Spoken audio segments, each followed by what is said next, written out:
नमस्कार भाई सभी को, कैसे हैं आप सब लोग। उम्मीद है कि सब एकदम अच्छे होंगे। देखिए गाइज, अपन एनटीपीसी सीबीटी 1 जो आपका 2025 में हुआ था, उनके उसके पेपर्स का सॉल्यूशन कर रहे हैं। 47 शिफ्ट में आपका पेपर हुआ था। आज अपन करेंगे 9 जून को जो आपकी थर्ड शिफ्ट हुई थी, उसका सॉल्यूशन करेंगे। तो वीडियो को एंड तक देखना है, और कोई भी आपका डाउट रहता है तो आप कमेंट बॉक्स में ज़रूर बताएं। ठीक है। वीडियो अच्छा लगे तो वीडियो को लाइक करें, चैनल को सब्सक्राइब करें और ज़्यादा से ज़्यादा शेयर करें। तो देखिए, स्टार्ट करते हैं आज की क्लास को। देखिए, पहला क्वेश्चन आज का। पहला क्वेश्चन है, 5 शर्ट और 7 पतलून की कुल कीमत रुपए 6150 है, तथा 3 शर्ट और 4 पतलून की कीमत तथा 3 शर्ट की जो कीमत है वो 4 पतलून की कीमत के बराबर है। तो आपको बताना है 2 शर्ट और 2 पतलून की कीमत कितनी है। तो देखिए भाई, इसने बोला है 5 शर्ट और 7 पतलून की जो कीमत है वो कितनी है, 6150 है। ठीक है। आगे इसने बोला है 3 शर्ट की कीमत किसके बराबर है, 4 पतलून की कीमत के बराबर है। तो देखिए, यहां से शर्ट और पतलून की कीमत का रेशियो आ जाएगा क्या, ये आ जाएगा 4:3 आ जाएगा। कितना आ जाएगा, 4:3 आ जाएगा। ठीक है। अपन से पूछा है 2 शर्ट और 2 पतलून। तो देखिए भाई, यहाँ से अपन ऑप्शन में थोड़ा सा देखते हैं। शर्ट और पतलून मतलब 4 और 3 7, जो आंसर आएगा वो 7 का आपका मल्टीपल आएगा। तो देखिए, यहाँ से भी आपका क्वेश्चन सोल्व हो जाएगा। वैसे मैं पूरा बताऊंगी, लेकिन देखिए एग्जाम में जब आपके पास में ऐसा है तो आपको क्या करना है। देखिए, शर्ट और पतलून की कीमत प्लस करनी है ना, मतलब 7 का मल्टीपल आपका आंसर होगा। यदि आंसर जो ऑप्शन हो उसमें एक ही आपका ऑप्शन 7 का मल्टीपल हुआ तो वही आपका आंसर हो जाएगा, आपको आगे करने की जरूरत नहीं है। देखिए, इसमें 7 × 21, इसमें 7 का भाग नहीं जाता, इसमें 7 का भाग जाता है, इसमें भी नहीं जाता और इसमें भी नहीं जाता। तो देखिए, एक ही ऑप्शन में आपके पास में 7 का भाग जा रहा है, बी में, तो यही आपका आंसर हो जाएगा। ठीक है। जब भी एग्जाम में करो ऐसे करना है आपको। अब देखिए, इस क्वेश्चन को यहाँ पे कैसे करेंगे। भाई, शर्ट को ले लेती हूँ मैं 4x। ठीक है। शर्ट की कीमत 4x, तो यहाँ पे कितना 4x रखूंगी तो ये कितना हो जाएगा, 20x। 5 चौक 20। और यहाँ पे मैं जो पतलून है उसकी कीमत को मान लेती हूँ 3x, तो ये कितना हो जाएगा, 7 21x बराबर कितना है ये। तो देखिए, x की वैल्यू यहाँ से फाइंड आउट कर लेते हैं भाई। 41x आपका किसके बराबर है, 6150 के बराबर है। तो देखिए, x निकालते हैं अपन। एक बार तो पूरी तरह चला जाएगा इसमें, देखो कटेगा ये पूरा। देखिए, एक बार तो चला जाएगा। ठीक है। उसके बाद में अपन देखते हैं भाई कितना बच गया, 20 और 205। यदि 41 को अपन 5 से इंटू करते हैं तो 205 ही आता है, तो ये 5 मतलब कितनी बार कटेगा, 150 बार। तो x की वैल्यू आ गई अपने पास में 150। तो देखिए, शर्ट की कीमत क्या हो जाएगी, शर्ट की कीमत क्या थी अपने पास में, 4x मानी थी। ठीक है। तो 4 × x कितना है, 150। तो कितना हो जाएगा, 15 4 60 होता है 600।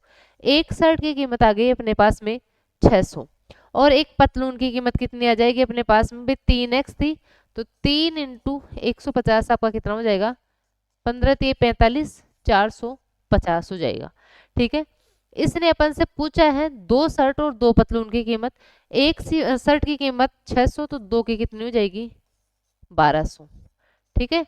ऐसे एक पतलून की कीमत 450, तो 2 पतलून की कीमत कितनी हो जाएगी, 900। और 1200 में जब 900 को आप जोड़ोगे तो आपके पास में कितना आ जाएगा, 2100। इसका आंसर आ जाएगा जो अपना ऑप्शन बी में है। ठीक है। देखिए, नेक्स्ट क्वेश्चन। आशीष का वेतन रुपए 11,000 प्रति माह है। वह 4,000 घर के किराए पर और रुपए 1500 बिलों पर खर्च करता है, और बाकी की रकम उसकी बचत है, मासिक बचत है। एक साल में उसकी बचत ज्ञात करे। यदि उसने जन्मदिन के महीने में उसने अपनी सारी मासिक बचत जन्मदिन मनाने में खर्च कर दी। भाई, कौन आशीष है, उसकी जो वेतन है, मासिक वेतन 11,000 है। इसमें से 4,000 किराए पे और 1500 बिलों पे खर्च कर देता है। मतलब उसने कितने टोटल 5,500 रुपए खर्च कर दिए। तो भाई, एक महीने में वो बचा कितना रहा है, 11,000 में से यदि 5,500 उसने खर्च कर दिए तो भाई 5,500 उसके पास में बच रहे, 5,500 उसकी मासिक बचत है। अब इसने बोला है एक साल में वो बचत गया, एक साल की बचत ज्ञात करनी है, लेकिन देखिए इसने एक लाइन दी है, उसके जन्मदिन पर उसने सारी मासिक बचत है वो जन्मदिन मनाने में खर्च कर दी। भाई जब उसका बर्थडे होता है तब वो क्या करता है, उस मंथ की सारी जो सेविंग होती है वो क्या कर देता है, खर्च करता है बर्थडे में। तो भाई मतलब एक साल की बतानी है आपको, मासिक वो वार्षिक बचत बतानी है, तो यहाँ पे वार्ष एक महीने की बचत क्या कर दिया, वो खर्च कर दिया, तो आपको क्या करना है, 11 महीने की बचत बतानी है। ठीक है, तो कितनी आ जाएगी, देखो कितना आ जाएगा, ये आ जाएगा 60,500 उसकी क्या हो जाएगी, एक साल की बचत हो जाएगी। तो 60,500 ऑप्शन डी अपना एकदम सही हो जाएगा। ठीक है, इजी क्वेश्चन था। देखिए नेक्स्ट क्वेश्चन, क्वेश्चन नंबर 3। देखिए भाई क्या है यहाँ पे, समचतुर्भुज के विकर्णों के गुणधर्म के संबंध में सही कथन का चयन करें। भाई देखिए समचतुर्भुज जो आपका होता है, मैं यहाँ पे आपको थोड़ा सा इससे बता देती हूँ। समचतुर्भुज बनाते हैं अपन, देखिए यहाँ पे कैसे भी बना लो, समचतुर्भुज मतलब जिसकी चारों भुजाएं क्या हो, समान हो। ठीक है, तो मैंने ऐसे बना लिया, चारों भुजाएं समान है। तो देखिए समचतुर्भुज में क्या होता है, चारों भुजाएं तो समान होती है। ठीक है, इसके अलावा देखिए इसके डायगोनल होते हैं वो एक दूसरे को 90 पे काटते हैं, कितने पे, 90 डिग्री पे काटते हैं, और एक दूसरे को बाइसेक्ट करते हैं, मतलब बराबर भागों में बांटते हैं। ठीक है, जो डायगोनल होते हैं वो क्या होते हैं आपके 90 डिग्री पे काटते हैं, और क्या करते हैं एक दूसरे को, मतलब इक्वल पार्ट में डिवाइड होते हैं, मतलब जितना ये है उतना ही ये, जितना ये होगा उतना ही ये होगा। ठीक है, तो ये क्या होती है, समचतुर्भुज की आपकी प्रॉपर्टी होती है। यहाँ पे देखते हैं इसमें क्या क्या दे रखा है, इसने देख रखा है समचत, और हाँ जो डायगोनल होते हैं ना इसके, वो आपस में बराबर नहीं होते, समचतुर्भुज के विकर्ण एक दूसरे के बराबर नहीं होते। ठीक है, तो आपको देखिए पहला आपका जो ऑप्शन है वो है समचतुर्भुज के विकर्ण बराबर नहीं होते, सही है। जो समकोण पर प्रतिच्छेद करते हैं और एक दूसरे को समद्विभाजित करते हैं, यही बताया है मैंने अभी कि 90 पे काटते हैं और एक दूसरे को बाइसेक्ट करते हैं, मतलब क्या करते हैं, समद्विभाजित करते हैं, दो समान भागों में एक दूसरे को काटते हैं। तो ऑप्शन ए ही अपना एकदम सही हो जाएगा। आप आगे भी देखते हो तो देखो दूसरे ऑप्शन में देख रखा है समचतुर्भुज के विकर्ण बराबर होते हैं। भाई ऐसा तो मैंने नहीं बोला कि विकर्ण क्या होते हैं, बराबर नहीं होते, तो ऑप्शन बी कैंसिल। आगे फिर से ऑप्शन सी में यही दे रखा है कि विकर्ण बराबर होते हैं, जो कि गलत है, और आपका जो चौथा ऑप्शन है उसमें भी आपको बराबर दे रखा है, तो ये भी आपका क्या हो जाएगा, गलत हो जाएगा। आपका एक ही ऑप्शन ए आपका एकदम सही हो जाएगा। ठीक है, देखिए क्वेश्चन नंबर 4 है, निम्नलिखित में से कौन सी संख्या 38 से विभाज्य है। भाई 38 से विभाज्य इसका मतलब देखो 19 दूना 38 होता है, मतलब वो संख्या 19 और 2 से भी विभाज्य होगी। तो सबसे पहले 2 अपना इजी है, 2 का देखते हैं, 2 का देखते हैं, लास्ट में इकाई का अंक सम होना चाहिए। आपके फोर्थ ऑप्शन और थर्ड ऑप्शन में आपका इकाई अंक सम नहीं है, तो ये दोनों तो यहीं से कैंसिल हो जाएंगे। अब देखिए ये दोनों आपके 2 से तो डिवाइड है, अब 19 का देखना है, और देखिए ऑप्शन बी आपको सीधा सीधा दिख रहा है 19 और 38। भाई 19 एकम 19 और फिर 0 2, 19 दूना 38, 102 बार जाएगा, ऑप्शन बी अपना एकदम सही हो जाएगा। ठीक है, देखिए नेक्स्ट क्वेश्चन है क्वेश्चन नंबर 5। दो सकेंद्रीय वृत्तों की त्रिज्या 10 सेंटीमीटर और 25 सेंटीमीटर है, बड़े वृत्त की उस जीवा की लंबाई ज्ञात कीजिए जो छोटे वृत्त को स्पर्श, छोटे वृत्त की स्पर्श रेखा। भाई देखिए दो वृत्त है, ठीक है, ऐसे दो वृत्त है, इसने बोला है दो सकेंद्रीय वृत्तों की त्रिज्या 10 सेंटीमीटर और 26 सेंटीमीटर है, इसकी है कितनी, 10 सेंटीमीटर। ठीक है, और बड़े वृत्त की त्रिज्या कितनी है, 26 सेंटीमीटर है, और उसने बोला है बड़े वृत्त की उस जीवा की लंबाई ज्ञात कीजिए जो छोटे वृत्त की स्पर्श रेखा। भाई इसकी एक स्पर्श रेखा है छोटे वर्त की स्पर्श रेखा और बड़े वर्त की एक जीवा है। बड़े वर्त की जो आपको त्रिज्या दे रखी है वो कितनी दे रखी है भाई, वो दे रखी है आपको 26 सेंटीमीटर, ये दे रखी है आपको 26 सेंटीमीटर। तो देखिए भाई, किसी भी वर्त की त्रिज्या इसकी स्पर्श रेखा जो होती है उसको 90 पे काटते हैं, मतलब ये जो बनेगा वो आपका एक समकोण एंगल बनेगा, मतलब 90 डिग्री का एंगल बनेगा ये। ठीक है, तो ये क्या हो गया, एक आपके पास में समकोण त्रिभुज हो गया। आपको पूछा क्या है इसने, वर्त की जीवा की लंबाई ज्ञात करनी है, मतलब यहाँ से यहाँ तक की ये डिस्टेंस आपको यहाँ तक बतानी है। तो भाई ये आपका क्या हो गया, ये आपका हो गया एक, ये आपका हो गया एक समकोण त्रिभुज।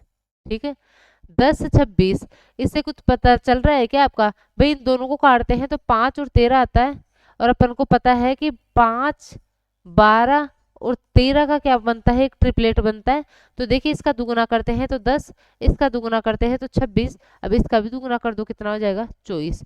मतलब यदि ये 10 है ये 26 है तो ये कितनी हो जाएगी आपकी 24। यहाँ से यहाँ तक आपकी क्या हो है 24 है। तो भाई स्पर्श रेखा है और ये क्या है त्रिज्या है, तो ये क्या करिए बराबर भागों में डिवाइड करिए, तो ये भी कितना हो जाएगा आपका 24 हो जाएगा। तो देखिए यहाँ से यहाँ तक की जो दूरी हो जाएगी, मतलब इस जीवा की जो लंबाई हो जाएगी वो कितनी हो जाएगी 48 सेंटीमीटर हो जाएगी। ऑप्शन सी अपना एकदम सही हो जाएगा। ठीक है, देखिए नेक्स्ट क्वेश्चन है क्वेश्चन नंबर 6। यदि दो संख्याओं का अनुपात 3:16 तथा उनके लघुत्तम समापवर्ती एलसीएम और महत्तम समापवर्ती एचसीएफ का गुणनफल दे रखा है 432, तो उनके लघुत्तम समापवर्ती और महत्तम समापवर्ती के व्युत्क्रमों का योगफल ज्ञात कीजिए। भाई सबसे पहले अपन को एलसीएम और एचसीएफ पता करने हैं। तो देखिए इसने दो संख्याएं दे रखी है 3:16 के अनुपात में दे रखी है। मैंने मान लिया पहली संख्या है 3x और दूसरी संख्या है 16x। तो देखिए एलसीएम एचसीएफ चैप्टर में आपको पता है कि दो संख्याओं का जो गुणनफल है वो उन संख्याओं के एलसीएम और एचसीएफ के गुणनफल के बराबर होता है। ठीक है, यदि आपने एलसीएम और एचसीएफ चैप्टर पढ़ रखा है तो आपको पता होना चाहिए कि दो संख्याओं का जो गुणनफल होता है, प्रोडक्ट होता है, वो इनके एलसीएम और एचसीएफ के गुणनफल के बराबर होता है। और इनका एलसीएम और एचसीएफ का गुणनफल आपको दे रखा है 432। तो देखिए यहाँ से x की वैल्यू फाइंड आउट करके अपन संख्याओं का पता कर सकते हैं। ठीक है, तो कितना हो जाएगा, देखिए 3 से काटो इसको, 3 एकम 3, 3 4 12, 3 4 12 और 16 नाम 144 होता है तो 9, मतलब एक्स स्क्वायर आ गया आपके पास में 9। तो x की वैल्यू क्या आ जाएगी आपके पास में 3। ठीक है, मतलब एक संख्या आपकी जो होगी वो आ जाएगी कितनी, x 3 है तो 3 3 9, और एक संख्या आ जाएगी आपके पास में 16 3 48। ठीक है, अब देखिए भाई इनका एलसीएम तो कितना हो जाएगा 9 और 48 का एचसीएफ तो देखो आपको सीधा सीधा दिख रहा है कि 3 ही होगा। कितना होगा 3 होगा, लेकिन एलसीएम कितना होगा भाई इनका, एलसीएम देख लो कितना हो जाएगा, 16 3 48 होता है, मतलब 16 नाम 144 हो जाएगा। कितना हो जाएगा इनका एलसीएम जो आएगा वो कितना आ जाएगा 144 आ जाएगा। ठीक है, तो इसने क्या बोला है एलसीएम और एचसीएफ के व्युत्क्रमों का योगफल, मतलब 1/LCM प्लस 1/SCF आपको पता करना है। ठीक है, तो देखिए कर लेते हैं भाई, 1/LCM आपका कितना है 144 है, और एचसीएफ आपका कितना है 1/3 है। 144 क्या ले लेते हैं अपन, यहाँ पे क्या ले लेते हैं एलसीएम ले लेते हैं। ठीक है, तो यहाँ पे तो क्या बच जाएगा 1, और इसमें कितनी बार जाएगा भाई, ये जाएगा 48 बार ही जाएगा ना, 3 4 12, 3 8 24 48।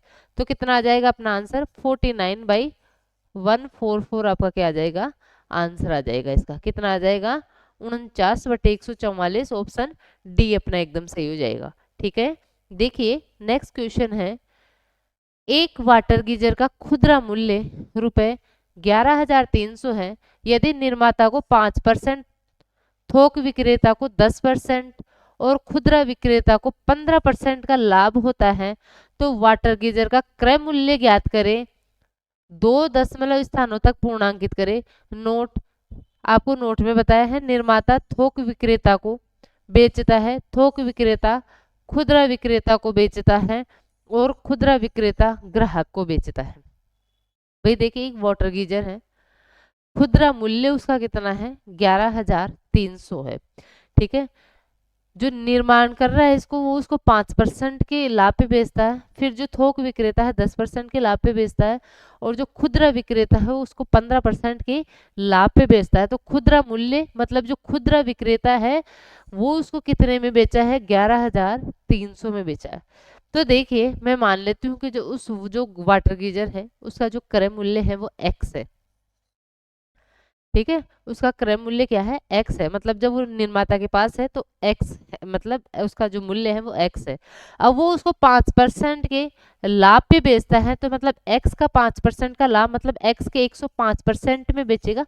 परसेंट को नीचे तो लिख देते हैं। ठीक है, उसके बाद में ये आ गया किसके पास में, थोक विक्रेता। थोक विक्रेता इतने में लेके आता, अब ये थोक विक्रेता उसको 10% के लाभ पे बेच रहा है, मतलब 110% में बेच रहा है। फिर से परसेंटेज को नीचे 100 लिख देंगे। ठीक है, अभी ये देखो खुदरा विक्रेता के पास में आ गया, और अब खुदरा विक्रेता है इसको 15% के लाभ पे बेचता है, तो इसको अपन 15% के लाभ पे बेचेंगे तो 115% में बेचेंगे, मतलब 115/100। और बेच कितने में रहा खुदरा विक्रेता, 11,300 में। भाई खुदरा मूल्य कितना है, 11,300 है, तो ये किसके बराबर हो जाएगा, 11,300 के बराबर हो जाएगा। ठीक है, अब देखो जो कट रहा है उसको काट लो और इसको सोल्व करो। देखिए कितना आ जाएगा, एक जीरो से एक जीरो कैंसिल। ठीक है, अब तो इसमें तो कटेगा नहीं, देखो इधर काट लो एक बार, है ना। 5 दूना 10, 5 एकम 5, यहाँ पे नहीं काटेंगे, इधर देख लो आप, है ना।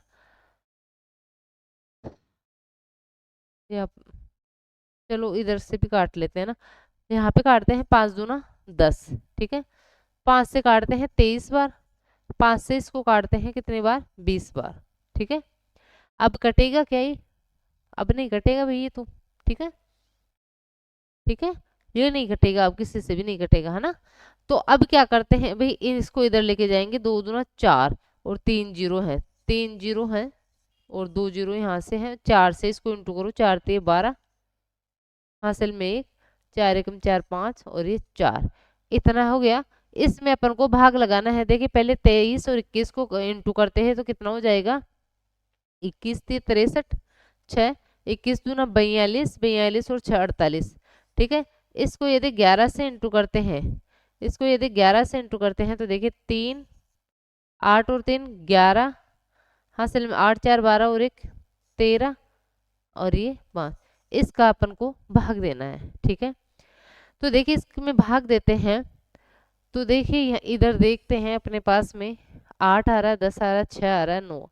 तो देखो भाई सबसे पहले तो 4520 में तो जाएगा नहीं, तो अपन को 45,200 में भाग देना है। तो इसको यदि मैं 9 से इंटू करती हूँ तो 9 5 45 और 9 3 27, ये तो 47 के लगभग जाएगा, तो ये 8 बार ही जाएगा इसका भाग। कितनी बार जाएगा, 8 बार ही। तो देखो आपको ध्यान देना है, 8 से स्टार्ट होने वाला एक ही ऑप्शन है, डी ऑप्शन, और सारे आपका 9 6 और 10 से स्टार्ट हो रहे हैं। तो आपको ऐसे नहीं कि आप पूरा कैलकुलेशन करने के लिए बैठे।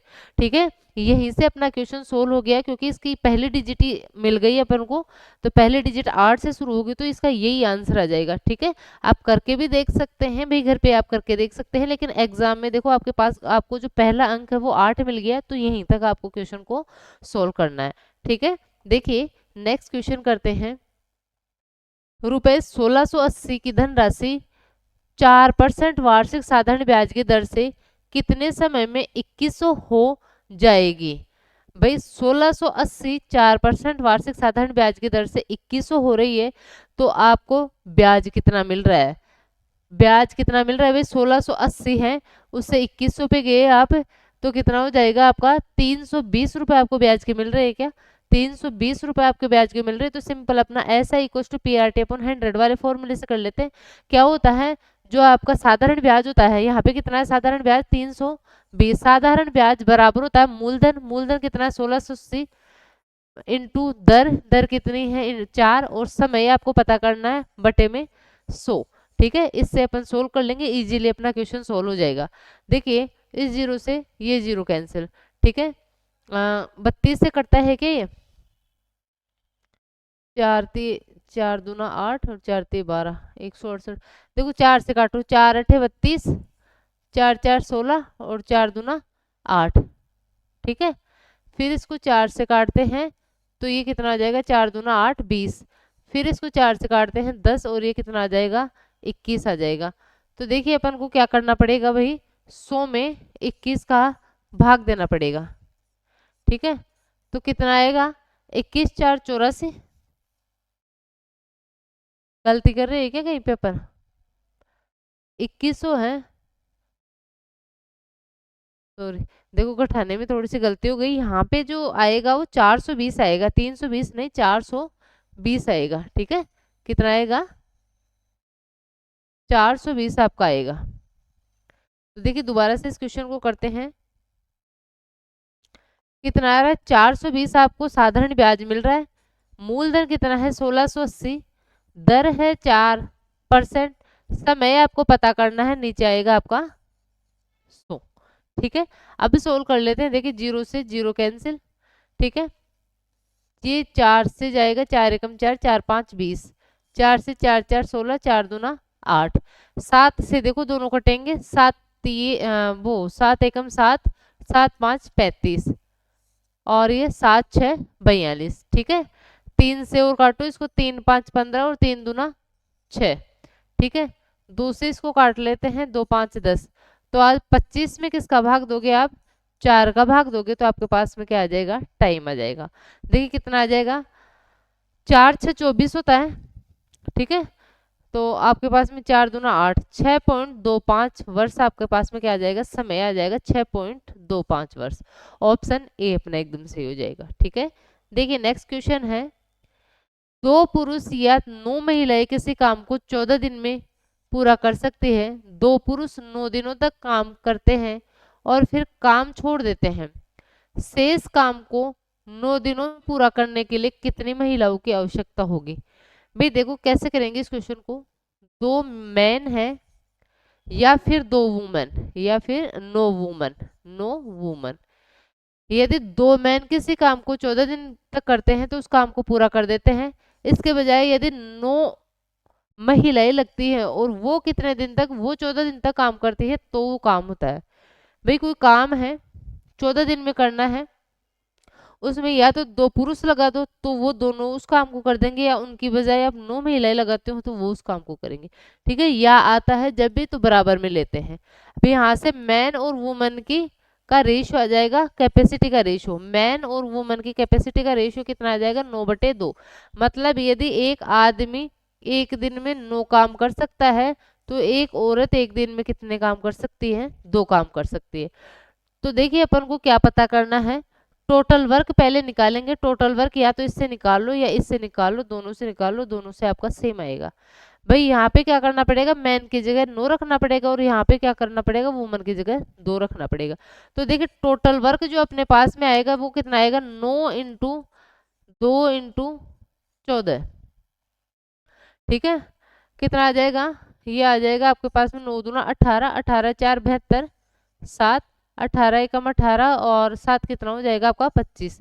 252 काम क्या हो जाएंगे आपके पास में, टोटल हो जाएगा। ठीक है, अब क्या बोल रहा है, 2 पुरुष 9 दिन तक काम करते हैं। तो भाई 2 पुरुषों ने 9 दिन तक कितना काम किया होगा, एक पुरुष एक दिन में 9 काम कर सकता है तो 2 पुरुष एक दिन में 18 काम, 2 पुरुष एक दिन में 18 काम, और उन्होंने कितने दिनों तक करा है, 9 दिन तक करा है।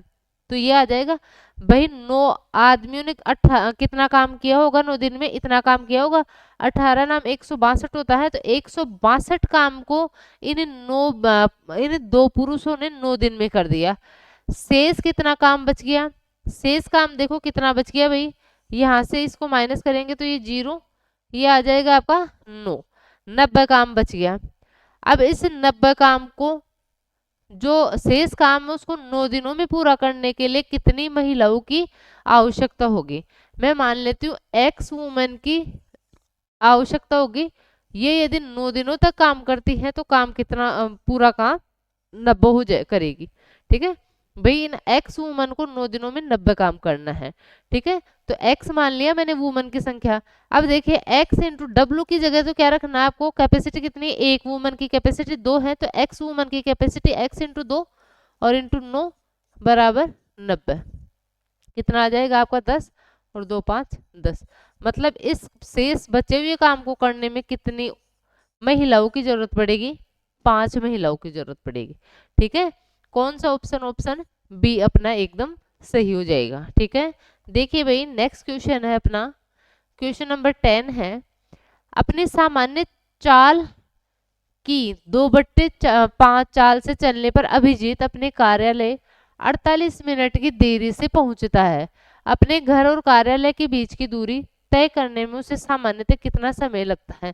देखिए भाई पिछले शिफ्ट में इस क्वेश्चन को मैंने अच्छे से डिटेल से पढ़ाया था। अब देखिए इसको कैसे करेंगे भाई, सामान्य चाल की 2/4 से यदि चलता है तो वो 48 मिनट की देरी से चलता है। मतलब सामान्यतः वो यदि यहाँ पे सामान्य और वर्तमान चाल का देखते हैं, सामान्यतः यदि वो 5 की चाल से चल रहा है तो अब वो इसकी 2/5 मतलब 2 की चाल से चल रहा है, ठीक है। इस वजह से क्या हो रहा है, वो उसको 48 मिनट की देरी हो रही है। तो देखिए भाई यदि लेकिन देखो जो उसका डिस्टेंस है घर से कार्यालय, क्या कार्यालय तक डिस्टेंस उसके सेम है, डिस्टेंस उसकी कांस्टेंट है। और जब भी डिस्टेंस कांस्टेंट होती है तो चाल का जस्ट उल्टा आपका समय का रेशियो हो जाता है। तो देखिए यहाँ से जो टाइम का रेशियो आएगा वो आएगा 2:5। मतलब सामान्यतः यदि वो 2 समय लेता है लेकिन आज क्या कर रहा है, चाल उसकी धीमी है तो वो 5 समय कितना ले रहा है, 5 ले रहा है। भाई कितने की देरी से जा रहा है, 3 की देरी से जा रहा है। लेकिन एक्चुअल में वो कितने मिनट की देरी से जा रहा है, 48 मिनट की देरी से जा रहा है। तो क्या ये 48 आपकी 3 की वैल्यू हो जाएगी क्या। और आपसे पूछा क्या है, सामान्यतः कितने समय लगता है उसको, सामान्यतः कितना समय लगता है उसको 2। तो 2 से इसको क्या कर दूं, इंटू कर दूं। ये 16 और 16 दूना 32 मिनट। सामान्यतः उसको कितने मिनट का टाइम लगता है, 32 मिनट का टाइम लगता है। ऑप्शन सी अपना एकदम सही हो जाएगा, ठीक है। देखिए नेक्स्ट क्वेश्चन, क्वेश्चन नंबर 11। एक दुकानदार ने अपने सामान पर लागत मूल्य से x% अधिक मूल्य अंकित किया तथा उसे 16% की छूट पर बेचा। यदि उसने 68% यदि उसे 68% का लाभ हुआ तो x का मान ज्ञात कीजिए। भाई इसने बोला है कि एक दुकानदार है वो अपने सामान को x% अधिक अंकित करता है। तो देखिए आपको बताना है भाई x की वैल्यू।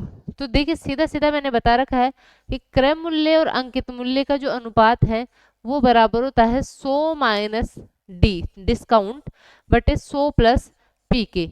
तो देखिए यहाँ से अपन क्रय मूल्य और जो आपका अंकित मूल्य उसका रेशियो पता कर सकते हैं क्या। कितना आएगा, डी की वैल्यू अपन को दे रखा है, कितने की छूट देता है, 16% की छूट। 100 माइनस 16 कितना हो जाएगा आपका 84 बटे में 100 प्लस पी। 68% का लाभ हुआ है तो 100 प्लस 68 कितना हो जाएगा 168 हो जाएगा, ठीक है। देखो काटो इसको, देखो 21 से कटेगा 21 4 84 और 21 8 168, फिर से 4 से और कटेगा कितना हो जाएगा 1/2।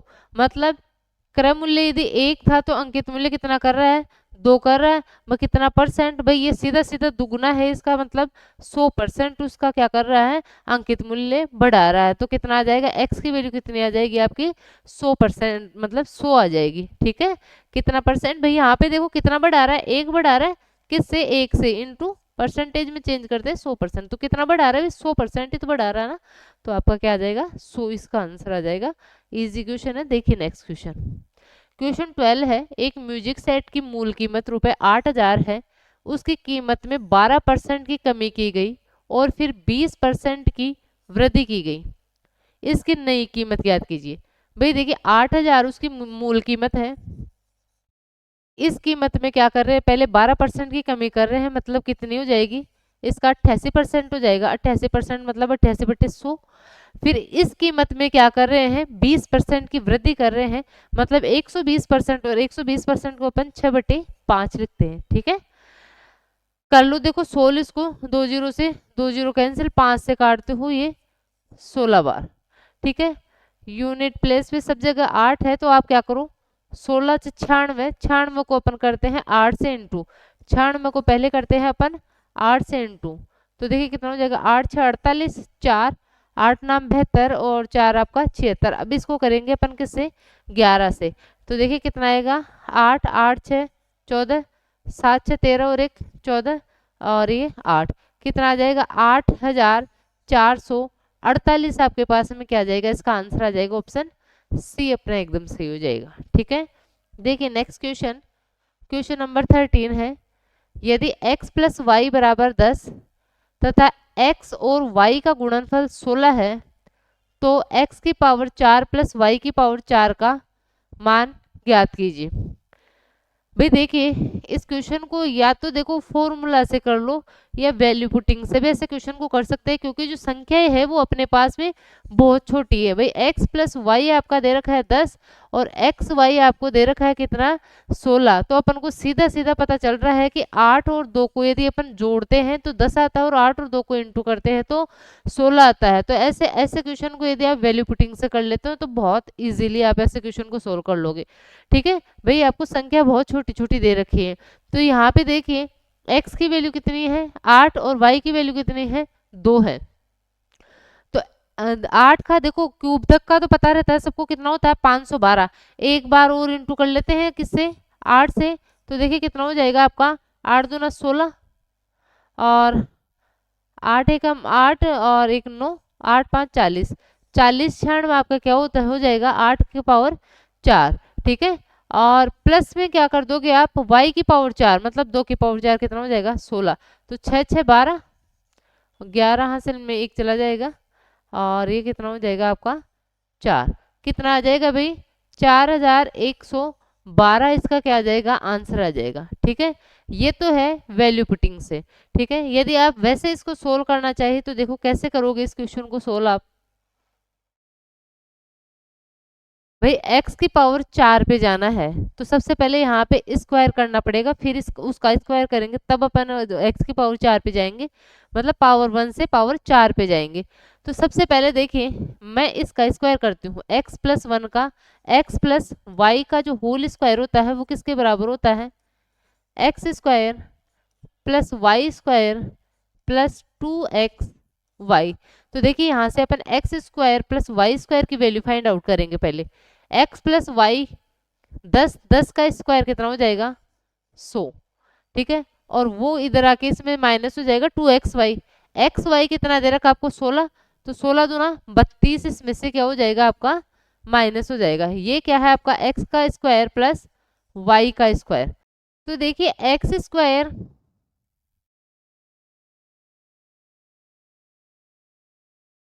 स्क्वायर प्लस वाई स्क्वायर अपने पास में कितना आ गया, तो में से 32 को माइनस करेंगे 68।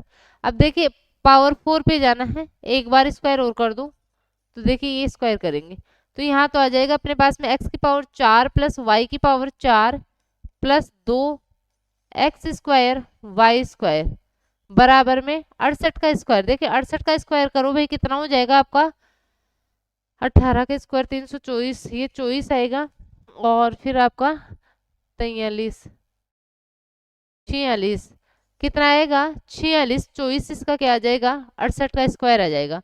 ठीक है, यहाँ पे इसको मैं एक्स वाई का होल स्क्वायर लिख सकती हूँ और एक्स वाई की वैल्यू अपन को दे रखी है 16, तो 16 का स्क्वायर 256 और 256 का 2 गुना करके अपन माइनस कर देंगे उसमें से, तो x की पावर 4 y की पावर 4 क्या हो जाएगा 46, 24 में से आपको क्या माइनस करना है 256 को, यदि अपन भाई 256 आएगा आपका, 256 को किससे इंटू करेंगे 2 से इंटू करते हैं तो 6 दूना 12, 5 दूना 10 और 1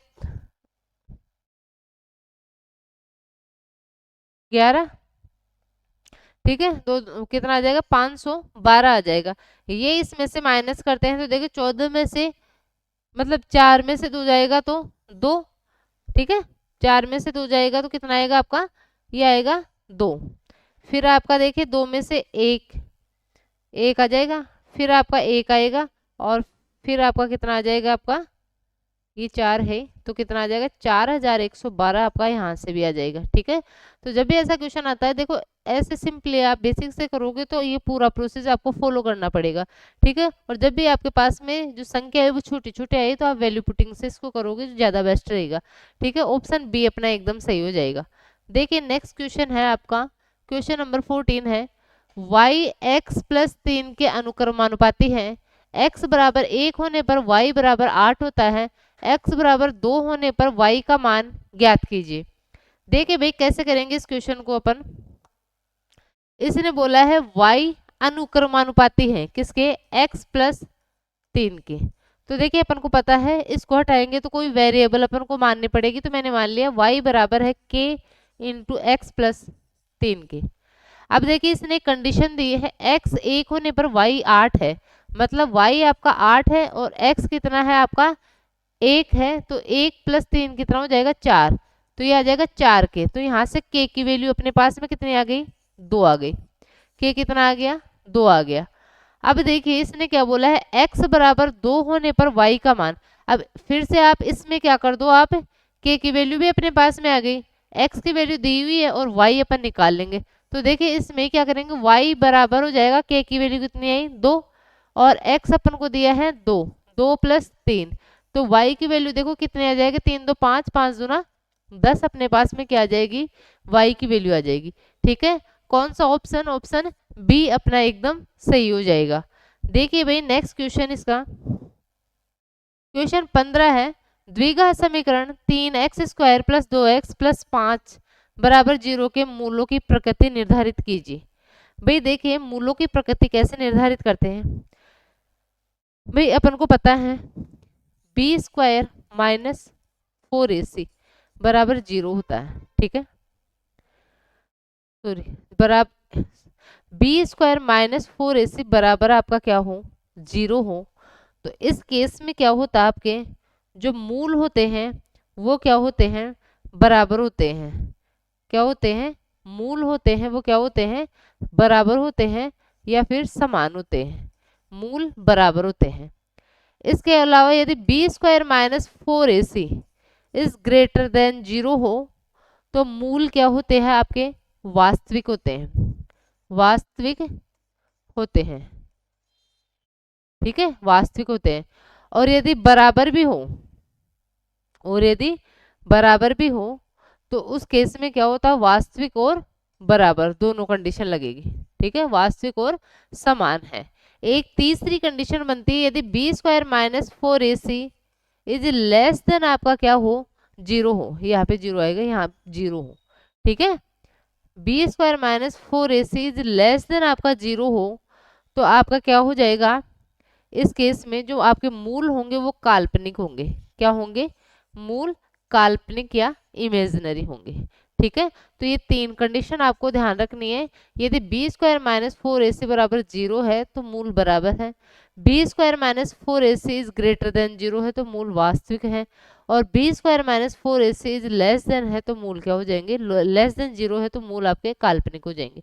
अब देखिए भाई यहाँ पे अपन देखते हैं p यहाँ पे कितना है आपका, ये किसमें, आपकी जो क्वाड्रेटिक इक्वेशन बनती है उसमें। ठीक है, तो देखिए यहाँ पे क्या है b आपका, भाई ये a होता है, ये b होता है, ये c होता है, बी स्क्वायर कितना हो जाएगा 4 माइनस 4, a कितना है आपका 3 और c कितना है आपका 5।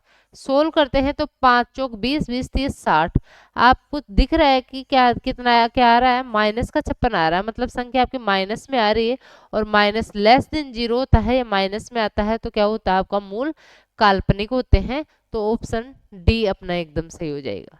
ठीक है, ये कंडीशन आपको पता होनी चाहिए तीनों। देखिए भाई नेक्स्ट क्वेश्चन है, क्वेश्चन नंबर 16 आपका, एक व्यक्ति अपनी आय का 40% बचाता है, यदि उसका व्यय 480 रुपए है तो उसकी आय कितनी होगी। भाई 40% बचा रहा है, मैं मान लेती हूँ उसकी आय कितनी है 100 है, 100 में से वो 40 बचा रहा है तो खर्च कितना कर रहा है, 60 खर्च कर रहा है। यदि उसका व्यय 480 है, भाई 40% बचा रहा है ना, मतलब 40, तो 60 क्या कर रहा है, वो खर्च कर रहा है, लेकिन एक्चुअल में वो खर्च कितना कर रहा है 480, तो 480 वैल्यू 60 की और उसकी आय पता करनी है, मतलब 100 की वैल्यू अपन को पता करनी है।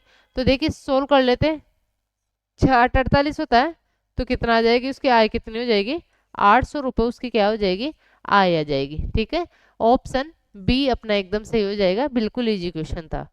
देखिए नेक्स्ट क्वेश्चन है क्वेश्चन 17, ए स्क्वायर प्लस बी स्क्वायर बराबर 144 और ए बी बराबर 24 है और ए इज ग्रेटर देन बी है, तो ए माइनस बी बटे ए प्लस बी का मान ज्ञात कीजिए। देखिए भाई कैसे करेंगे इस क्वेश्चन को, अपन को पता है कि a माइनस, भाई पहले अपन a माइनस बी की वैल्यू निकाल लेते हैं, तो a माइनस बी का होल स्क्वायर जो होता है a square plus b square plus 2ab होता है। ठीक है, तो देखिए a square plus b square अपन को दे रखा है 144 और प्लस 2ab 24 दूना 48, तो देखिए ये कितना हो जाएगा आपका 8 4 12 और 4 4 8 9, 192 आपका ए स्क्वायर माइनस बी स्क्वायर आ जाएगा, तो ए माइनस बी कितना हो जाएगा आपका, ये हो जाएगा इसका रूट हो जाएगा। ठीक है, क्या हो जाएगा इसका रूट हो जाएगा। ऐसे ही अपन सॉरी ये a प्लस बी है। ठीक है, ये a प्लस बी का फॉर्मूला लगाया तो ये a प्लस बी है। a माइनस बी में क्या हो जाएगा भाई, यहाँ पे माइनस लग जाएगा, मतलब आपका क्या आ जाएगा, a माइनस बी का होल स्क्वायर करेंगे तो आपका 144 में से आप क्या करोगे, 48 को माइनस करोगे। ठीक है, तो देखिए कितना आ जाएगा आपका, ये 14 में से 8 जाएगा 6, 13 में से 4 जाएगा 9, 96, तो a माइनस बी का जो होल स्क्वायर है वो 96, तो a माइनस बी कितना आ जाएगा आपका, ये आ जाएगा रूट में।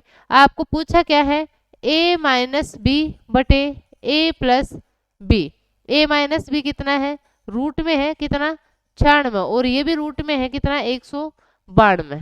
ठीक है, तो देखिए इसको सोल्व कर लो, देखो ये 16 से कट रहा है, 16 4 96 और इस 16 एकम 16, 16 दूनी 32, अभी 4 से भी कट रहा है, 4 3 12, तो कितना आंसर आ जाएगा आपका, रूट में 1/3 इसका आंसर आ जाएगा।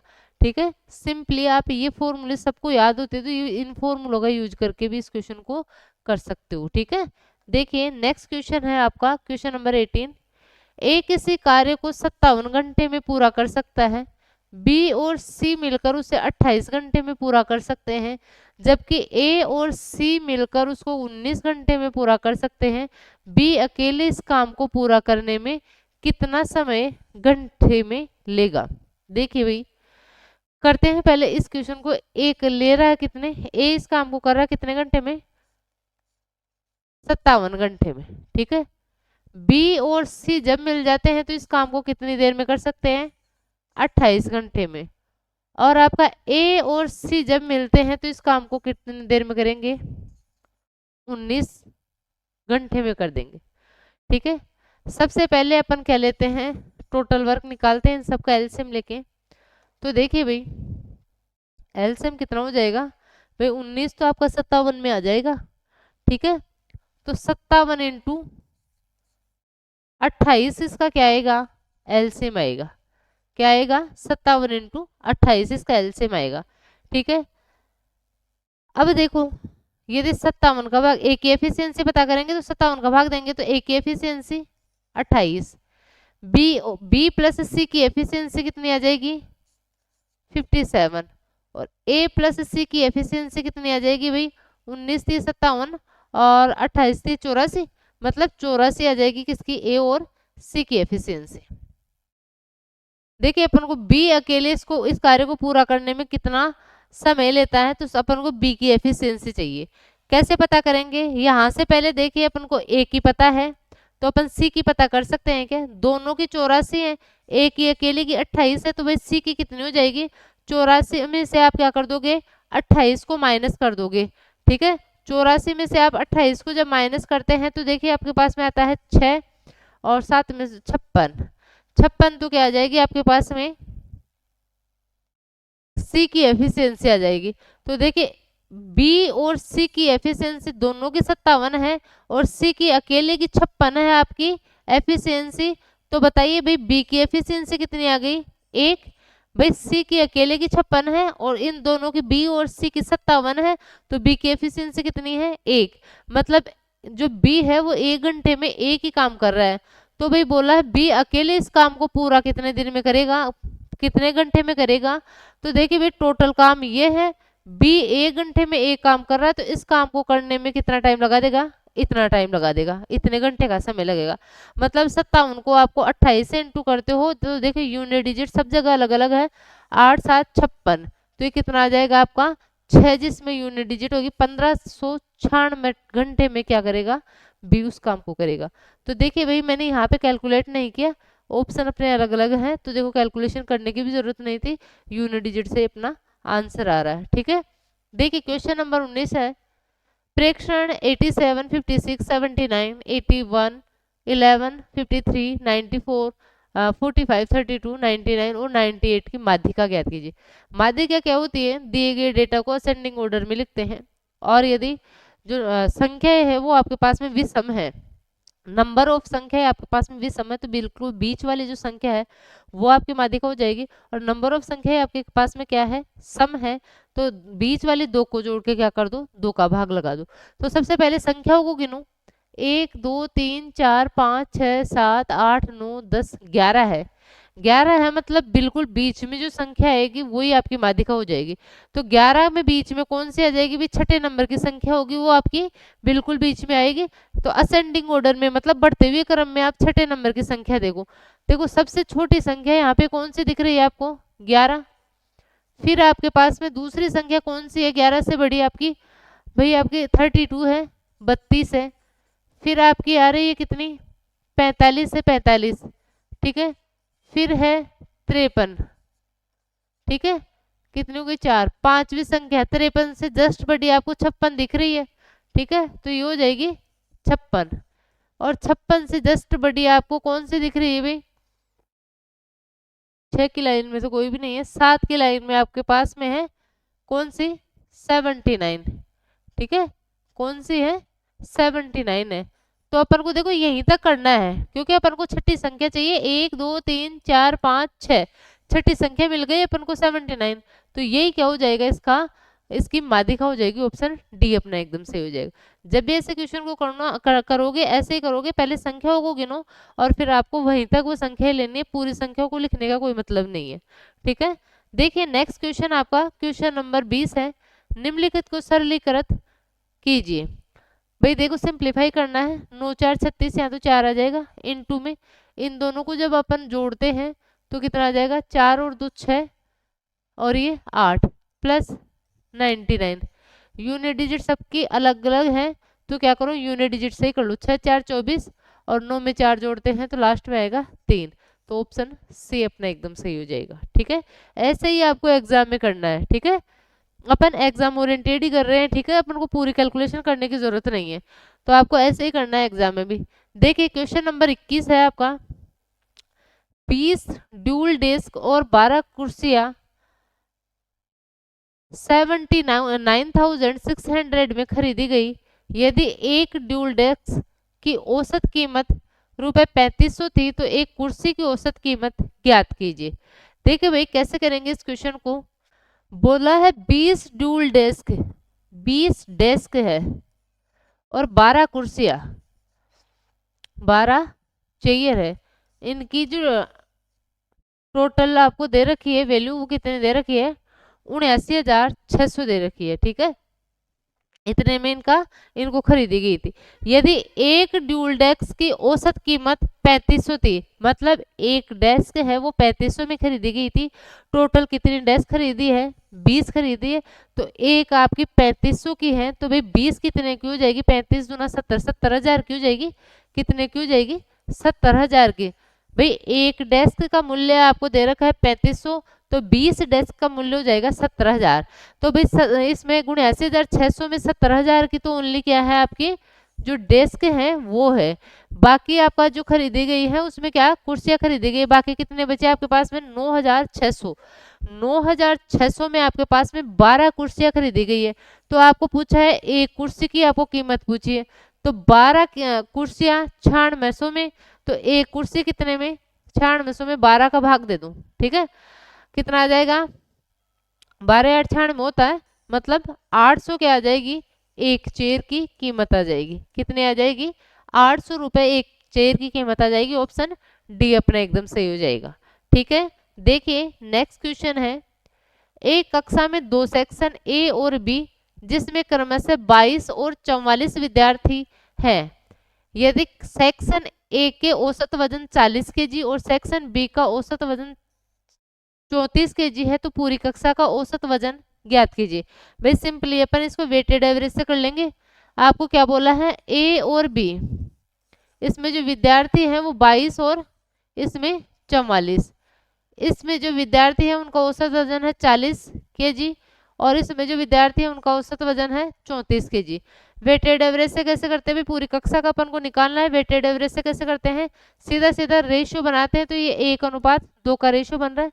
तो देखिए भाई इसको इससे इंटू करेंगे 40, इसको इससे इंटू करेंगे तो कितना हो जाएगा 68, बटे में 2 और 1 3 का भाग दे दूं तो देखिए कितना है आपका, ये 8 6 और 4 10, 108 में यदि 3 का भाग देते हैं तो कितना आ जाएगा, 3 3 9 3 6 18, कितना आ जाएगा, पूरी क्लास का जो एवरेज आएगा वो कितना आएगा आपके पास में 36 आएगा।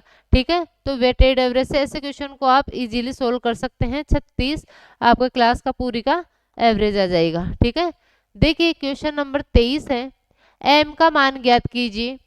21/8 की पावर है 12 इंटू 8/21 की पावर है 14 इंटू 21/8 की पावर है 14 बराबर 8/21 की पावर 9m प्लस 20। भाई इसकी पावर वेरिएबल है एक, तो इसको तो चेंज नहीं कर सकते। बेस को सेम बनाना है आपको, इधर भी क्या करना है 8/21 ही करना सब जगह।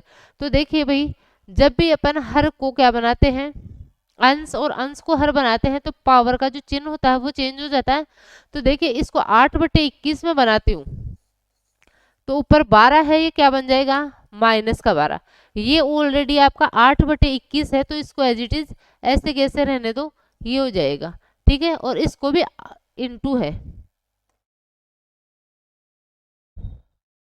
इसको भी यदि अपन 8/21 बनाते हैं तो देखिए जो प्लस का 14 है ये माइनस का 14 बन जाएगा।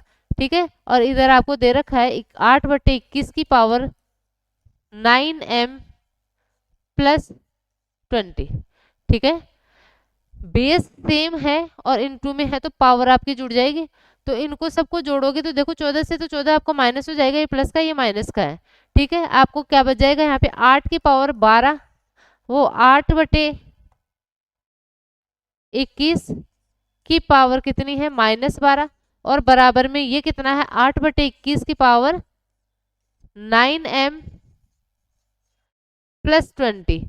और अपन को पता है जब आपका बेस समान है, बेस आपका क्या है बराबर है, मतलब इक्वल के इधर है, तो आपका क्या हो जाएगी, जो घात होती है वो भी इक्वल हो जाती है। मतलब 9m प्लस 20 आपका किसके बराबर हो जाएगा, माइनस के 12 के बराबर हो जाएगा। तो 9m की वैल्यू यहाँ से अपने पास में आ जाएगी कितनी, 32 माइनस का 32। तो m की वैल्यू देखिए यहाँ से कितनी आ रही है, माइनस का 32/9 आपके पास में m की वैल्यू आएगी। ठीक है, सिंपली आप ऐसे क्वेश्चन को ऐसे कर लोगे, माइनस का 32/9 इसका आंसर आ जाएगा, ऑप्शन बी अपना एकदम सही हो जाएगा। ठीक है, देखिए भाई क्वेश्चन नंबर 24 है, 10.6 मीटर लंबी एक सीढ़ी दीवार के सहारे टिकी हुई है, यह जमीन से 30 डिग्री का कोण बनाती है, दीवार पर सीढ़ी कितनी ऊंचाई तक पहुंचेगी। भाई एक दीवार है, उसके सहारे एक सीढ़ी जो सीढ़ी क्या करी हुई है, टिकी हुई है। ठीक है, अब आपको बोला इसने 10.6 मीटर लंबी एक सीढ़ी, अच्छा ये सीढ़ी की लंबाई आपको दे रखी है कितनी, 10.6 मीटर दे रखी है। ठीक है, और क्या बोला है, यह जमीन से 30 डिग्री का कोण बनाती है, जो ये सीढ़ी है ये जमीन से 30 डिग्री का कोण बना रही है। दीवार पर सीढ़ी कितनी ऊंचाई तक पहुंचेगी, इस दीवार पर सीढ़ी कितनी ऊंचाई तक पहुंचेगी, मतलब दीवार की ऊंचाई आपको पता करनी है। तो देखिए भाई थीटा के सामने आपका क्या होता है, परपेंडिकुलर होता है, लंब होता है, ये आपका कर्ण है। तो आप देखो लंब और कर्ण आपके किस में आते हैं, साइन थीटा में आते हैं। मतलब साइन थीटा आपका क्या होता है, लंब बटे कर्ण। तो साइन थीटा यहाँ पे कितना है 30 डिग्री बराबर हो जाएगा लंब, मतलब ये ऊंचाई आपको पता करनी है, और बटे में कर्ण, कर्ण कितना है 10.6। तो साइन 30 की वैल्यू जो होती है क्या होती है, 1/√2 होती है। तो ये 1/√2 बराबर h/10.6। तो देखिए h जो होगा वो कितना हो जाएगा आपका 10.6 इंटू सॉरी सॉरी गलती हो गई, हाँ ये √2 है ना, तो ये नीचे आएगा, बटे में आएगा √2। ठीक है, क्या होगा, बटे में आएगा आपका √2। अब देखिए भाई इसको कैसे सोल्व करोगे। भाई इस 10.6 को मैं ऐसे लिख सकती हूँ क्या, 2 × 5.3, और 2 को क्या लिख सकते हैं, √2 × √2 लिख सकते हैं, और नीचे आपका ऑलरेडी क्या है, √2 है, तो एक √2 से एक √2 कैंसिल हो जाएगा, और आपका आंसर क्या आ जाएगा, 5.3 √2 आपका आंसर आ जाएगा। कितना आएगा, 5.3 √2, इसका आंसर आएगा ऑप्शन सी अपना एकदम सही होगा। ठीक है, देखिए नेक्स्ट क्वेश्चन, क्वेश्चन नंबर 25। निम्नलिखित बंटन का माध्य ज्ञात कीजिए। देखिए भाई पिछले जो अपन ने किया था, पिछला जो सेट किया था उसमें अपना यूनिट डिजिट से हो गया था, क्योंकि आपका यूनिट डिजिट क्या था, सब में अलग अलग था। लेकिन इस क्वेश्चन में अपन देख रहे हैं कि सबका यूनिट डिजिट, मतलब जो दो ऑप्शन है उनका यूनिट डिजिट आपका क्या है, सेम है। तो भाई इसको क्या करेंगे अपन, कैसे निकालते हैं माध्य, कैसे निकालते हैं, ये निकालते सिग्मा FI XI बटे सिग्मा FI। मतलब आपको क्या करना है, इन सबको इंटू करना है और ऊपर जोड़ना है और नीचे विद्यार्थियों की संख्या का भाग देना है। तो देखो करो भाई, इसको सोल्व करना पड़ेगा आपको। 13 5 65, 6 तेरे नाम 117 और 6 123। ठीक है, इन दोनों को इंटू करते हैं, 7 7 49, 7 5 35, 7 9 14, 35 और 14 आपका कितना हो जाएगा, 49, और हासिल में 4, 49 और 4 आपका कितना हो जाएगा, 53। कितना हो जाएगा, 53 हो जाएगा। ठीक है,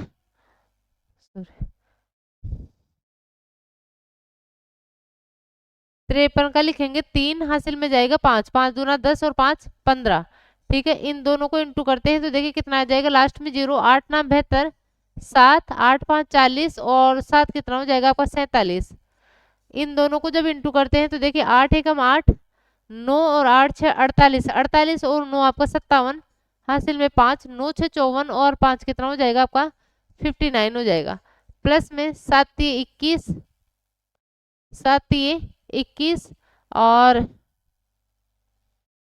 देखिए कितना आएगा, 9 3 27 और 7 7 49, 27 और 49 आपका कितना हो जाएगा 76, 76 का 7 3 21 का एक हासिल में 2, 7 7 49 9 3 27, 76, 76 में 2 भी जोड़ोगे तो कितना आएगा 78, हासिल में 7, ये कितना आ जाएगा आपका 70 आ जाएगा।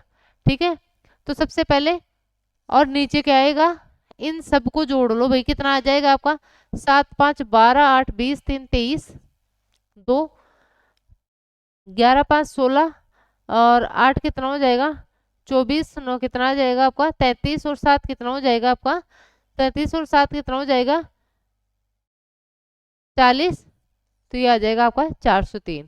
तो इन सबको जोड़ के आपको 403 का भाग देना है। तो देखो जोड़ो, 9 5 14, 14 और 8 आपका कितना हो जाएगा 22 और एक 23, 23 का 3 हासिल में 2, 3 2 5, 5 3 8, 2 10 17 और 8 कितना हो जाएगा 25, 2 चला जाएगा 4, 9 9 7 16, 16 और 9 आपका कितना हो जाएगा 25, 25 का 5 हासिल में 2, 3 4 4 8, 8 5 13 और 7 कितना हो जाएगा 13 और 7 आपका हो जाएगा 20।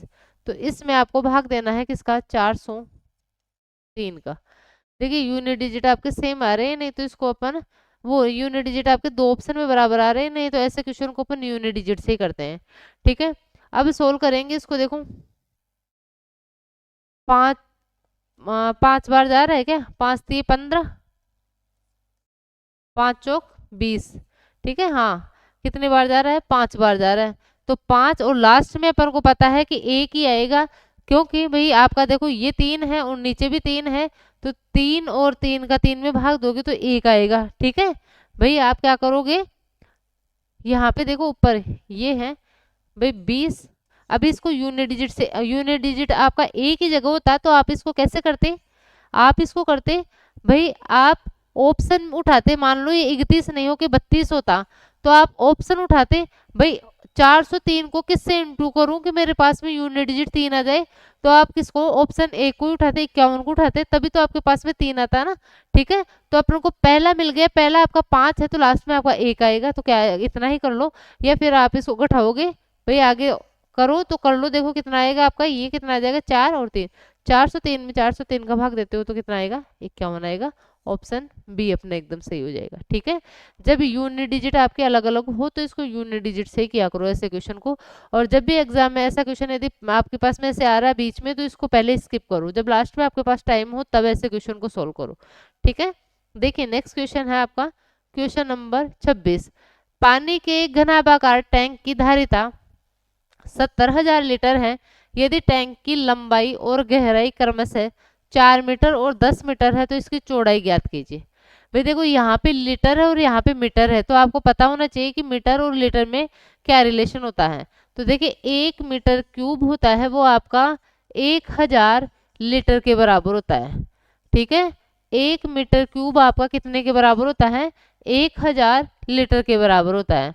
तो देखिए घनाभागार टैंक की धारिता मतलब उसका आयतन आपको दे रखा है, और घना आपका आयतन क्या होता है, लंबाई इंटू चौड़ाई इंटू ऊंचाई, आपको चौड़ाई पता करनी है। तो देखिए लंबाई यहाँ पे 4 और ऊंचाई आपको 10, और चौड़ाई में मान लेती हूँ कितनी, यहाँ पे a मान लेती हूँ। ठीक है, कितनी मान लेती हूँ, या b मान लेती हूँ। ठीक है, ये बराबर है 70,000 लीटर। 70,000 लीटर को यदि आप मीटर में चेंज करते हो तो किसका भाग दोगे, 1000 का भाग दोगे, तो ये किसके बराबर हो जाएगा, 70 मीटर क्यूब के बराबर हो जाएगा। अब इसको सोल्व कर लो, देखो कितना हो जाएगा, 0 से 0 कैंसिल, और b की वैल्यू जो आएगी आपके पास में 4 एकम 4, 3 बच गया, 4 से 24, 4 7 28, मतलब 1.75 इसका क्या आएगी, चौड़ाई आ जाएगी। ऑप्शन ए अपना एकदम सही हो जाएगा। ठीक है, तो इसमें ये आपको आना जरूरी है तभी ये क्वेश्चन सोल्व होगा। देखिए क्वेश्चन नंबर 27 है, a अनुपात b 3:4 है और b अनुपात c 4:7 है, तो a प्लस बी प्लस सी बटे c का मान ज्ञात कीजिए। भाई कैसे करते हैं, a अनुपात b अनुपात c कैसे निकालते हैं, a अनुपात b आपको दे रखा है 3:4 और b अनुपात c दे रखा है आपको 4:7। b की वैल्यू यहाँ पे दोनों जगह अलग अलग है तो सेम बनाओ, इसको 3 से इंटू करो, इसको 3 से इंटू करो, और इसको किससे इंटू करो, 4 से इंटू करो, तो देखो दोनों जगह 12 12 हो जाएगा। इसको 4 से इंटू कर रहे हो तो इसको भी 4 से इंटू करोगे, ये 3 × 4 है क्या, सॉरी ये 3:4 है भाई, ऑलरेडी 3:4 है। देखो एक बार दोबारा से देखो इसको, भाई आपको दे रखा है a अनुपात b 3:4 दे रखा है। ठीक है, और b अनुपात c कितना दे रखा है, 4:7। तो देखिए b की वैल्यू दोनों जगह सेम है, मतलब a आपका है 3, b आपका है 4 और c आपका है 7। इसको यहीं से कर लेते भाई, b आपका 4 है और b यहाँ पे भी 4 है, तो a आपका 3, b 4 और c आपका 7 हो जाएगा। आपसे पूछा क्या है, a प्लस बी प्लस सी, भाई तीनों को जोड़ो, कितना हो जाएगा, 4 3 7 7 14, बटे में आएगा c कितना है 7, कितना आंसर आएगा इसका 2, इसका आंसर आएगा ऑप्शन सी अपना एकदम सही हो जाएगा। ठीक है, देखिए नेक्स्ट क्वेश्चन देखिए इसका, अपने सामान्य चाल की 2/5 चाल से चलने पर अभिजीत अपने कार्यालय 18 मिनट की देरी से पहुंचता है। ये क्वेश्चन दोबारा आ गया क्या, या पहले दूसरा था कोई, अपने घर और कार्यालय के बीच की दूरी को तय करने में सामान्यतः कितना समय लगता है। भाई अभी अभी ऐसा क्वेश्चन करवाया था, शायद सेम ही क्वेश्चन रिपीट हो गया। सामान्य चाल और वर्तमान चाल, यदि सामान्य तो 5 की चाल से चल रहा है, तो अब ये 2 की चाल से चल रहा है, ये स्पीड का रेशियो हो गया, तो समय का जो रेशियो होगा वो कितना आ जाएगा, 2:5 आ जाएगा। भैया अभी अभी समझा दिया ऐसा क्वेश्चन मैंने, कितने की देरी से, 3 की देरी से, लेकिन यहाँ पे 18 मिनट की देरी से पहुंच रहा है, तो 18 वैल्यू किसकी, 3 की, सामान्य समय पूछा है 2 की वैल्यू आप पता कर लो। ठीक है, शायद वहां पे 18 की जगह कुछ अलग था। ठीक है, 3 6 18, 6 दूना 12 मिनट की आ जाएगी उसके, मतलब सामान्य समय आ जाएगा। ठीक है, तो ऑप्शन ए अपना एकदम सही हो जाएगा। देखिए नेक्स्ट क्वेश्चन है आपका, एक ठोस धात्विक गोले का व्यास 42 सेंटीमीटर है, इसे पिघलाकर 0.6 सेंटीमीटर अनुप्रस्थ काट व्यास वाला एक तार बनाया जाता है, तार की लंबाई ज्ञात कीजिए। भाई गोले से एक तार बना रहे हो और जब भी तार लेते हो तो आपको क्या लेना पड़ेगा, बेलन। तार को क्या मानना पड़ेगा, आपको बेलन मानना पड़ेगा। तो देखिए जब भी 3D में आप एक शेप से दूसरी शेप बना रहे हैं तो उनके आयतन को हमेशा सेम करना होता है आपको, ठीक है। तो गोले का आयतन आपको उस बेलन के आयतन, तार का आयतन मतलब बेलन के आयतन के बराबर करना पड़ेगा। गोले का आयतन क्या होता है, 4/3 पाई आर क्यूब। व्यास आपका 42 है तो आर की वैल्यू 21, मतलब 21 का क्यूब आ जाएगा। तो 21 को 3 बार लिख लूं, ये आ जाएगा, ठीक है। ये बराबर हो जाएगा तार के मतलब जो आयतन है उसका, उसके बराबर। तो बेलन का आयतन क्या होता है, पाई आर स्क्वायर। ये व्यास यहाँ पे भी क्या दे रखा है, इसने व्यास दे रखा है 0.6, तो इसकी जो त्रिज्या हो जाएगी वो कितनी हो जाएगी, 0.3। पाई आर स्क्वायर होता है तो 0.3 दो बार लिखो। और आपको लंबाई मतलब एच आपसे पूछा है इसमें, ठीक है। सोल्व कर लो भाई, देखो पाई से पाई कैंसिल, 3 से 3 सत्ते 21। यहाँ पे दोनों जगह से यदि आप पॉइंट हटाते हैं तो नीचे आपके पास में 100 आ जाएगा। और अब देखो 3 से ये 7 बार और 3 से ये 7 बार, ठीक। 7 का क्यूब कितना हो जाएगा आपका, 343 हो जाएगा। 343 को 4 से अपन इंटू करते हैं तो देखिए कितना आ जाएगा, 4 3 12, ठीक है। और 4 4 16 और 1 17, 4 3 12 और 1 13, 1372 आपका आ जाएगा, ठीक है। अब ये 100 आएगा इधर, ये आ जाएगा, ये क्या आ गया एच। लेकिन ये अपना आया किस में भाई, ये सेंटीमीटर में दे रखा तो सेंटीमीटर में ही आया है। अपन को एच मीटर में पूछा है तो क्या करोगे आप, 100 का भाग लगाओगे। तो एच कितना आ जाएगा आपका, 1372 मीटर आ जाएगा। कितना आ जाएगा, 1372 मीटर आ जाएगा। ऑप्शन ए अपना एकदम सही हो जाएगा, ठीक है। देखिए भाई लास्ट क्वेश्चन इस शिफ्ट का, राज के पास 1248 रुपए हैं। उन्होंने अपने बेटों वरुण और आशीष को बांट दिया। उन्हें इस वार्षिक रूप से संयोजित होने वाली 10% वार्षिक ब्याज दर पर निवेश करने को कहा। यह देखा गया कि वरुण और आशीष को क्रमशः 13 और 14 वर्ष बाद समान राशि प्राप्त हुई। राज ने आशीष को कितनी राशि दी थी। भाई देखो इस क्वेश्चन को सिंपली अपना जो मिश्रधन वाला फॉर्मूला होता है उससे कर लेते हैं। भाई 13 और 14 वर्ष बाद में दोनों के मिश्रधन समारोह हो रहे, तो मैंने मान लिया भाई वरुण को राज ने x राशि दी, ठीक है। किस दर से, 10% की दर से। तो देखिए 110/100 आएगा। कितने वर्ष कितने हैं, 13 वर्ष। और ये बराबर हो जाएगा इसका मिश्रधन।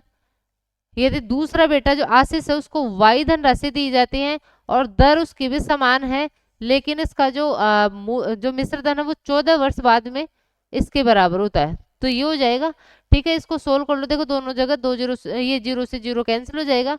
13 से यहाँ पे ये क्या हो जाएगा, कैंसिल हो जाएगा। यहाँ पे 11/10 बच जाएगा, यहाँ पे ये पूरा कट जाएगा, ठीक है। तो देखिए यहाँ से x/y कितना आ गया अपने पास में, 11/10। मतलब उनको किस अनुपात में राशि बांटी गई थी, 11:10 के अनुपात में राशि बांटी गई थी। टोटल राशि कितनी थी, 1218 थी। इसको 11:10 के अनुपात में बांटा गया था, मतलब अनुपातों में टोटल कितना है, 21, ठीक है। आपको पूछा क्या है, आशीष की राशि कितनी है। आशीष की अपन ने क्या मानी थी, y मानी थी। तो ये कितना आ जाएगा, 10 से इसको इंटू कर देंगे, ठीक है। करो भाई इसको सोल्व, 7 से काट लो ये 3 बार, 7 से ये 1 और 7 7 49 और 7 4 28, 3 से काटो इसको, 3 5 15 और 3 8 24। कितना आ जाएगा आपका, 580 रुपए किसको मिले हैं, आशीष को मिले हैं। तो कौन सा ऑप्शन सही हो जाएगा, ऑप्शन बी अपना एकदम सही हो जाएगा, ठीक है। इसके साथ में ही अपन ने एनटीपीसी की जो शिफ्ट 3 हुई थी 9 जून को, उसका सॉल्यूशन कर लिया है। बहुत ही इजी वे में मैं आपको सॉल्यूशन करवा रही हूँ। तो पूरे वीडियो जितने मेरे आ रहे हैं सबको देखना है, आपके लिए बहुत ही बेनिफिशियल रहेंगे, चाहे आपकी कोई से भी रेलवे एग्जाम आ रही है, ठीक है। तो वीडियो अच्छा लगे तो वीडियो को लाइक करें, चैनल को सब्सक्राइब करो और ज़्यादा से ज़्यादा शेयर करें। ठीक है, थैंक यू।